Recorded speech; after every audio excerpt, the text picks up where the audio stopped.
और इस वक्त की एक बड़ी खबर आपको दे दें। हवाला कारोबारी पारसमल लोढ़ा कोटक महिंद्रा बैंक के मैनेजर आशीष कुमार के बाद अब ईडी ने वकील रोहित टंडन को भी गिरफ्तार कर लिया है। रोहित टंडन को पीएमएलए के तहत गिरफ्तार किया गया। रोहित टंडन पर 70 करोड़ के काले धन को पारसमल की मदद से सफेद करने का आरोप लगा है। इससे पहले कोटक महिंद्रा बैंक के मैनेजर की भी गिरफ्तारी हुई थी, उससे पहले पारसमल लोढ़ा की, और अब रोहित टंडन को भी देर रात पूछताछ के बाद गिरफ्तार कर लिया गया। और इस पर और ज्यादा डिटेल्स मेरे सहयोगी जितेंद्र शर्मा दे रहे हैं। रोहित टंडन पर क्या क्या आरोप हैं जितेंद्र, और कोर्ट में कब तक पेशी की जाएगी रोहित टंडन की? देखिए पूर्णिमा, जो ईडी ने गिरफ्तार किया है वो पीएमएलए केस में गिरफ्तार किया है, क्योंकि ईडी का जो क्रिमिनल केस रजिस्टर करती है वो सिर्फ और सिर्फ पीएमएलए में रजिस्टर करती है, जिसका मतलब है prevention of money laundering act. ये सभी लोग पारसमल लोढ़ा, रोहित टंडन और शेखर रेड्डी, ये तीनों लोग जो ब्लैक मनी थी, जो पुराने नोट थे 1000 और 500 के, जो डिमोनेटाइज कर दिए गए हैं सरकार की तरफ से, उनको ये कन्वर्ट कराने में लगे हुए थे, जो कि इलीगल था। और इसी वजह से इनकी गिरफ्तारी हुई है। जब दिल्ली क्राइम ब्रांच ने रोहित टंडन के घर पर रेड मारी थी, तब करीब 13.5 करोड़ रुपए मिले थे, जिसमें से करीब 2.5 करोड़ रुपए नए नोट थे। वहीं पारसमल लोढ़ा को भी ईडी ने गिरफ्तार किया था, जो कि रोहित टंडन की जो पैसे थे उनको बदलवाने में मदद कर रहा था, जो कि इंटरनेशनल हवाला रैकेट में का मास्टर है।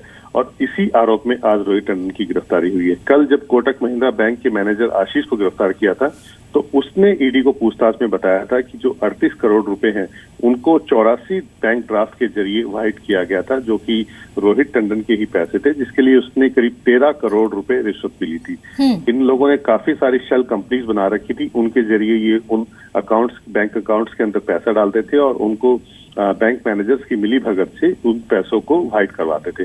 ये काफी बड़ा रैकेट था जो अलग अलग राज्यों में फैला हुआ था, जिसमें शेखर रेड्डी को। नहीं, और जितेंद्र, जिस बड़े रैकेट की आप बात कर रहे हैं, इसमें रोहित टंडन एक बड़ा लीड हो सकता है, क्योंकि ईडी भी ये बात कहती रही है कि बड़े नेताओं, बड़े लोगों के साथ संपर्क में और साथ ही उनसे संबंध रहे रोहित टंडन के। बिल्कुल पूर्णिमा, इसमें काफी और गिरफ्तारियां भी हो सकती, काफी बड़े नामों का खुलासा हो सकता है। हालांकि ये तीनों जो लोग हैं, ये वही लोग हैं जिनके पास से पैसा बरामद किया गया है।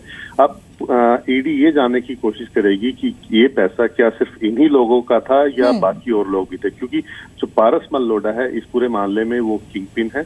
वो इन दोनों लोगों की पैसा वाइट करने में मदद कर रहा था, और वो इंटरनेशनल हवाला रैकेट और नेशनल हवाला रैकेट है, जो कि पैसों का लेन देन करते हैं या इलीगल चैनल जिसको हम कहते हैं, उसमें वो मास्टर था और वो इन दोनों लोगों की मदद कर रहा था। इसमें किन किन लोगों के उसने पैसे ब्लैक मनी को वाइट करने में हेल्प की है, ये अभी चीजें सामने आनी पूछताछ में सामने आ सकता है। और ये भी ईडी ने कहा था कि पूछताछ में चूंकि रोहित टंडन साथ नहीं दे रहा था ईडी का, जिसके बाद ये गिरफ्तारी हुई है। बहुत बहुत शुक्रिया आपका पूरी जानकारी के लिए।